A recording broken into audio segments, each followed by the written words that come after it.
Várias histórias. Escrito por Machado de Assis. Fonte: Machado de Assis, obra completa, Rio de Janeiro, Nova Aguilar, 1994, versão 2. Texto proveniente de Biblioteca Virtual do Estudante Brasileiro e a Escola do Futuro da Universidade de São Paulo, USP. Texto base digitalizado por Núcleo de Pesquisas em Informática, Literatura e Linguística. Versão em domínio público. Narração: Príncia de Resende. O diplomático. A preta entrou na sala de jantar, chegou-se à mesa rodeada de gente e falou baixinho uma senhora. Parece que lhe pedia alguma coisa urgente, porque a senhora levantou-se logo. Ficamos esperando, dona Adelaide. Não espere não, senhor Rangel. Vá continuando, eu entro depois. Rangel era leitor do livro de sortes. Voltou à página, recitou um título. Se alguém lhe ama em segredo. Movimento geral, moças e rapazes sorriram uns para os outros. Estamos na noite de São João, de 1854, e a casa é na Rua das Mangueiras. Chama-se João, dono da casa, João Viegas, e tem uma filha, Joaninha. Usa-se todos os anos a mesma reunião de parentes e amigos, arde uma fogueira no quintal, assam-se batatas do costume e tiram-se sortes. Também a ceia, as vozes dança e algum jogo de prendas, tudo familiar. João Viegas é escrivão de uma vara civil da corte. Vamos, quem começa agora? Disse ele. Há de ser Dona Felizmina. Vamos ver se alguém lhe ama em segredo. Dona Felizmina sorriu, amarelo. Era uma boa quarentona, sem prendas nem rendas, que vivia espiando o marido por baixo das pálpebras devotas. Em verdade, o gracejo era duro, mas natural. Dona Felizmina era o modelo acabado daquelas criaturas indulgentes e mansas que parecem ter nascido para divertir os outros. Pegou e lançou os dados com um ar de complacência incrédula. Número 10. Brandaram duas vozes. Rangel desceu os olhos ao baixo da página, viu a quadra correspondente ao número e leu-a. Dizia que sim, que havia uma pessoa que ela devia procurar domingo na igreja quando fosse à missa. Toda a mesa deu parabéns a Dona Felizmina, que sorriu com desdém, mas interiormente esperançada. Outros pegaram os dados e Rangel continuou a ler a sorte de cada um. Lia espervitamente. De quando em quando tirava os óculos, limpava-os com muito vagar na ponta do lenço de cambraia, ou por ser cambraia, ou por exalar um fino cheiro de bogari. Presumia de grande maneira e ali chamavam-lhe de o diplomático. Ande, seu diplomático, continue. Rangel estremeceu. Esquecera-se de ler uma sorte. Embebida em percorrer a fila de moças que ficava do outro lado da mesa, namorava alguma? Vamos por partes. Era solteiro por obra das circunstâncias, não de vocação. Em rapaz teve alguns namoricos de esquina, mas com o tempo apareceu-lhe um comichão das grandezas e foi isto que lhe prolongou o celibato até os 41 anos em que o vemos. Cobiçava alguma noiva superior a ele e à roda em que vivia, e gastou tempo em esperá-la.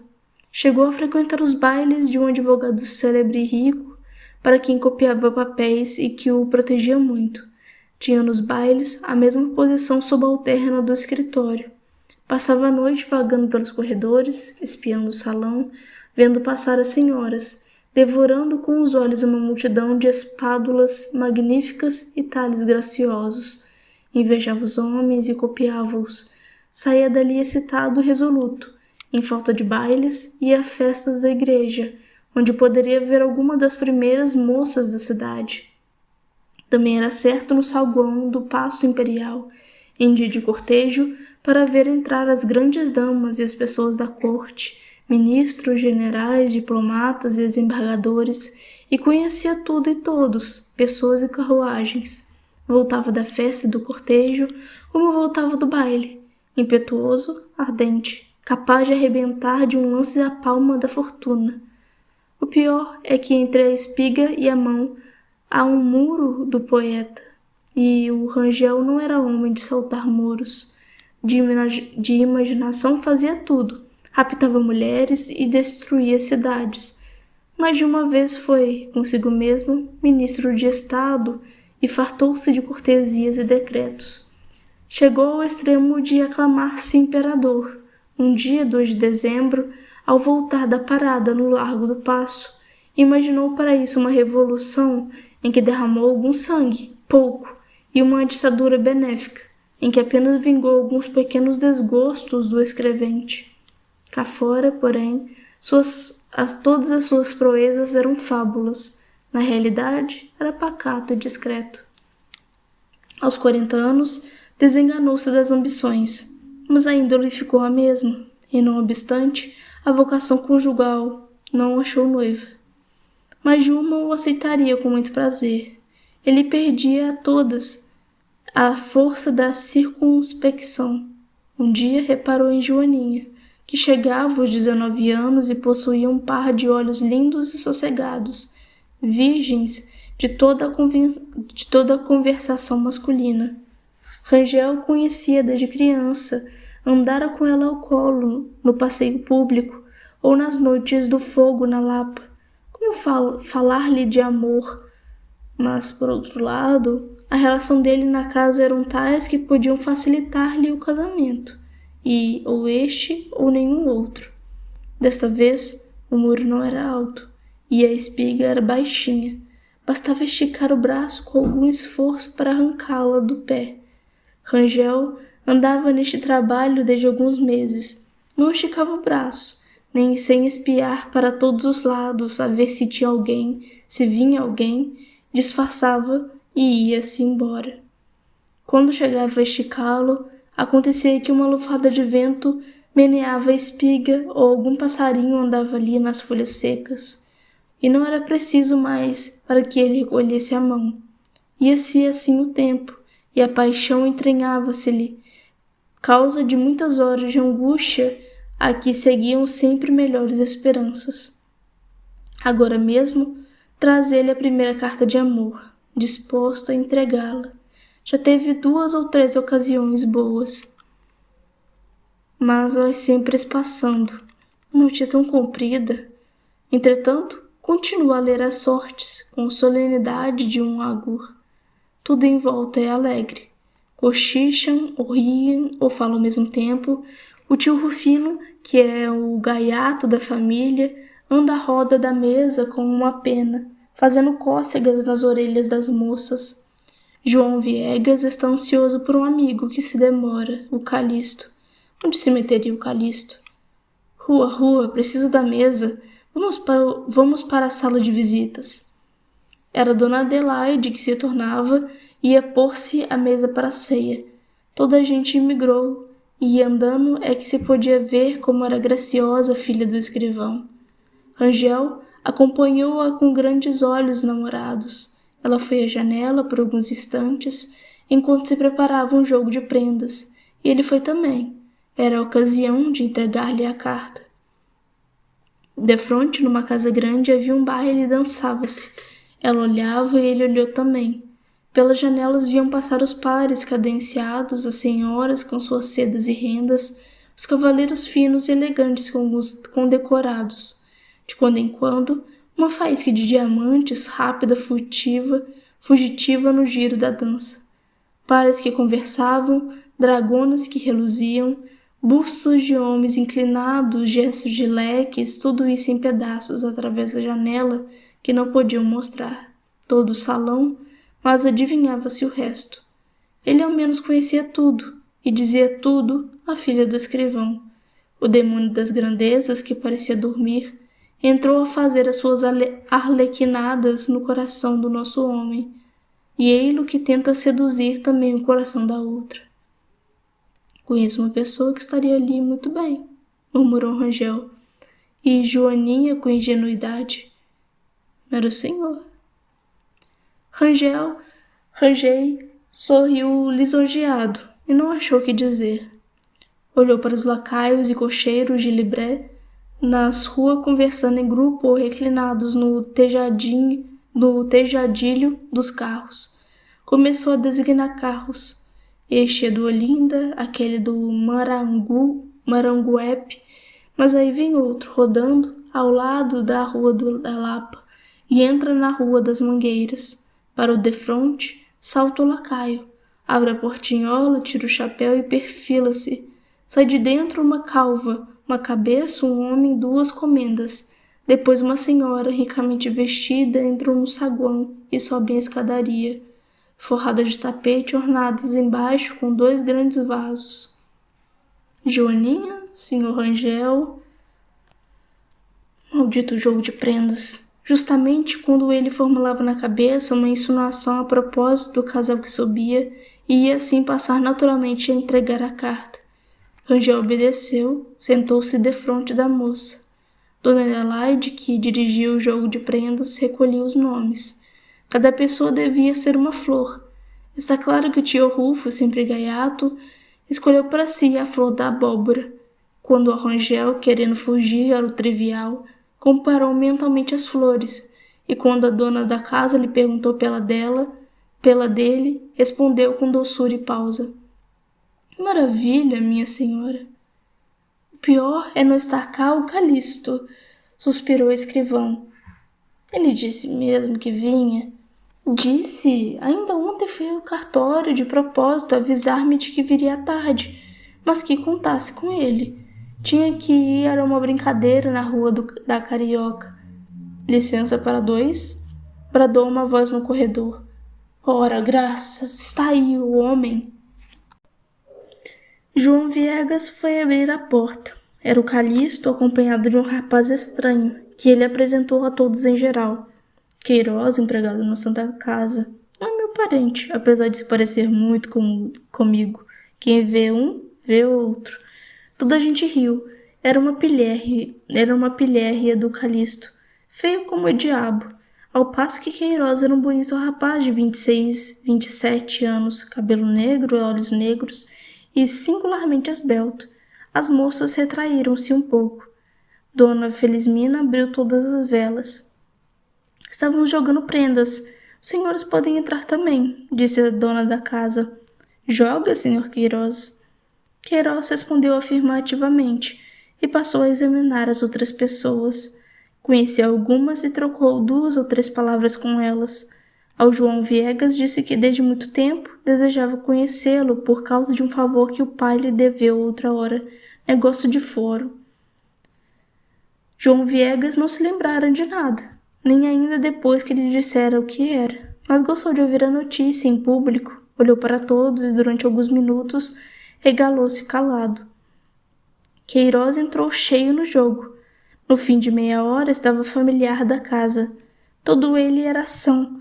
Falava com desembaraço, tinha gestos naturais e espontâneos.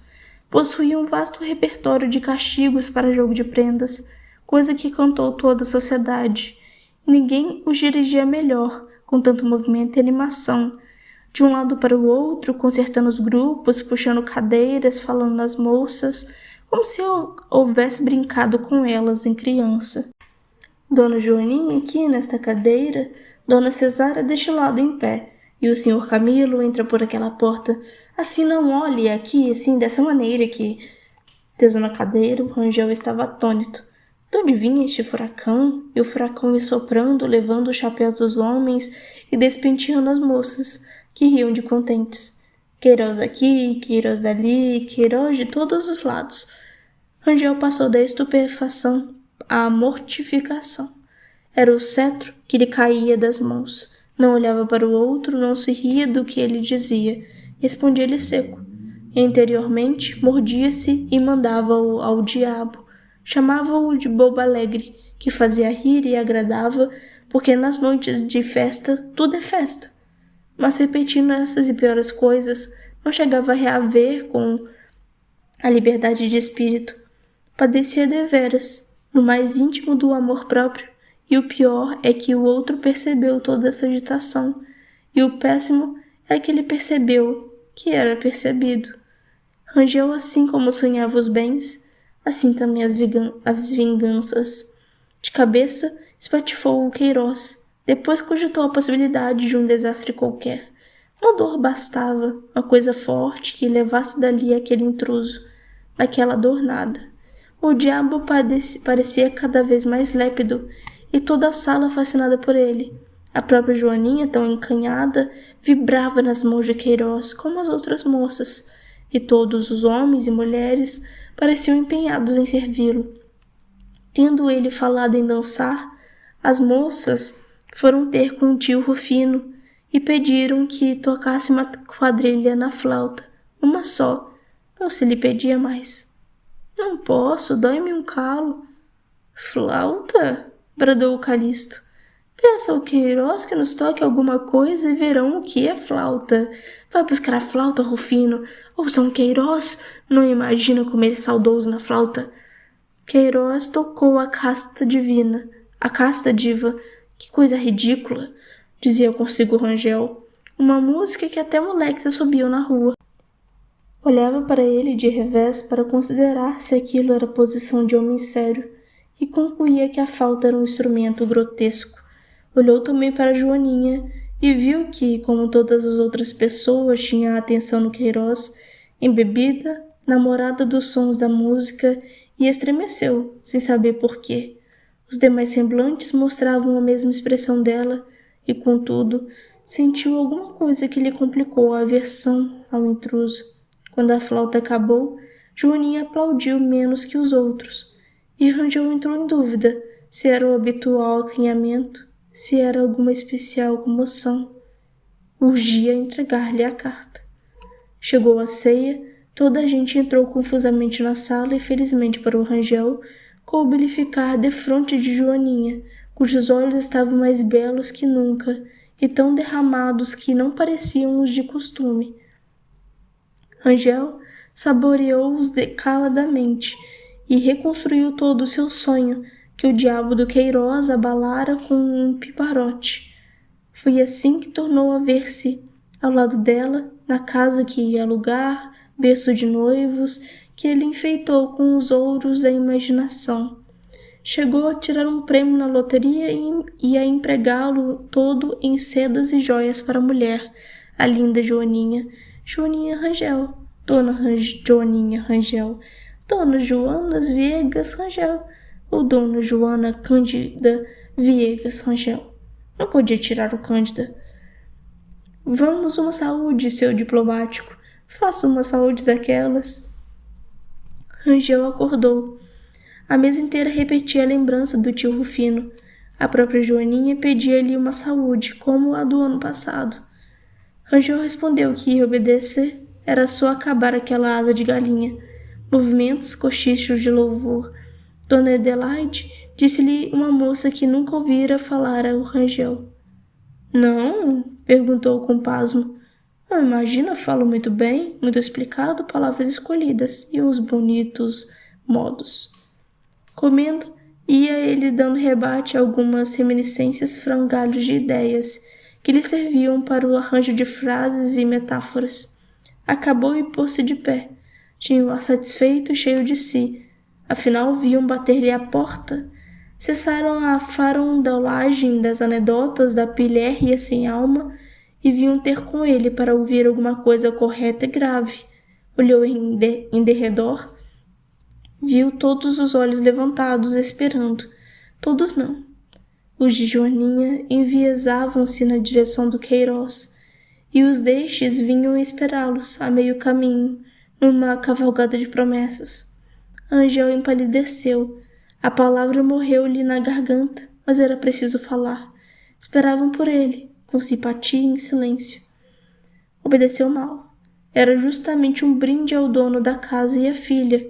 Chamava este um pensamento de Deus, transportado da imortalidade à realidade, frase que empregara 3 anos antes e devia estar esquecida. Falava também do santuário da família, do altar da amizade e da gratidão, que é a flor dos corações puros, onde não havia sentido. A frase era mais especiosa ou retumbante. Ao todo um brinde de 10 minutos bem puxados, que ele despachou em 5 e sentou-se. Não era tudo. Queiroz levantou-se logo, 2 ou 3 minutos depois, para outro brinde, e o silêncio foi ainda mais pronto e completo. Joaninha meteu os olhos no regaço, fechado do que ele iria dizer. Rangel teve um arrepio. O ilustre amigo desta casa, o Sr. Rangel, disse Queiroz, bebeu as 2 pessoas cujo nome é do santo de hoje. Eu bebo aquela que é santa de todos os dias, a Dona Adelaide. Grandes aplausos aclamaram esta lembrança, e Dona Adelaide, lisonjeada, recebeu os cumprimentos de cada conviva. A filha não ficou em cumprimentos. Mamãe, mamãe! Exclamou levantando-se e foi abraçá-la e beijá-la 3 ou 4 vezes, espécie de carta para ser lida por 2 pessoas. Rangel passou da cólera ao desânimo, e acabada a ceia, pensou em retirar-se, mas a esperança, demônio de olhos verdes, pediu-lhe que ficasse, e ficou. Quem sabe? Era tudo passageiro, coisas de uma noite, namoro de São João. Afinal, ele era amigo da casa e tinha a estima da família. Bastava que pedisse a moça para obtê-la. E depois esse Queiroz não podia não ter meio de casar. Que emprego era o dele na ação da casa? Talvez alguma coisa reles.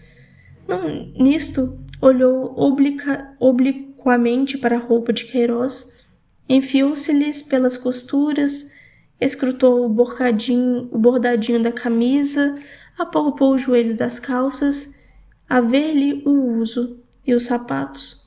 Concluiu que era um rapaz caprichoso, mas provavelmente gastava tudo consigo, e casar era negócio sério.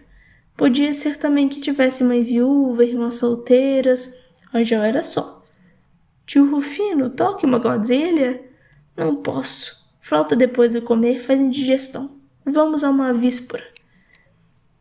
Rangel declarou que não podia jogar. Estava com dor de cabeça. Mas Joaninha veio a ele e pediu-lhe que jogasse com ela de sociedade. Meia coleção para o senhor e meia para mim, disse ela sorrindo. Ele sorriu também e aceitou. Sentaram-se ao pé um do outro.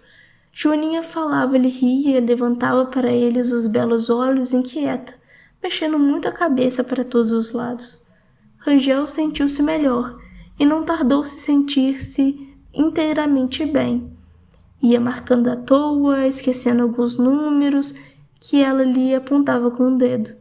Um dedo de ninfa, dizia ele consigo. E os descuidos passaram a ser de propósito, para ver o dedo da moça, e ouvi-la ralhar. O senhor é muito esquecido, olha que assim perdemos o nosso dinheiro.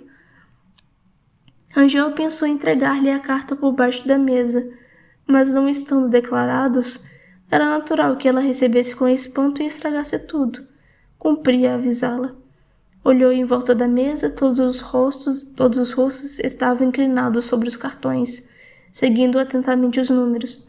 Então ele inclinou-se à direita e baixou os olhos nos cartões de Joaninha, como para verificar alguma coisa. Já tem 2 quadras, cochichou ele. 2 não, tenho 3. 3 é verdade, 3. Escute. E o senhor? Eu 2. Que 2 o quê? São 4. Eram 4. Ela mostrou-lhes inclinada, roçando quase a orelha pelos lábios dele. Depois fitou-o rindo e abanando a cabeça. O senhor, o senhor. Rangel ouviu isto com um singular deleite. A voz era tão doce e a expressão tão amiga que ele esqueceu tudo, agarrou-a pela cintura e lançou-se com ela na eterna valsa das quimeras. Casa, mesa, convivas, tudo desapareceu, como obra vã da imaginação. Para só ficar a realidade única, ele e ela, girando no espaço, debaixo de 1 milhão de estrelas, acesas de propósito para alumiá-los. Nem carta, nem nada. Perto da manhã, foram todos para a janela ver sair os convidados do baile fronteiro. Rangel recuou espantado. Viu um aperto de dedos entre Queiroz e a bela Joaninha. Quis explicá-los, eram aparências, mas tão depressa destruía um como vinham outras e outras, à maneira das ondas que não acabam mais.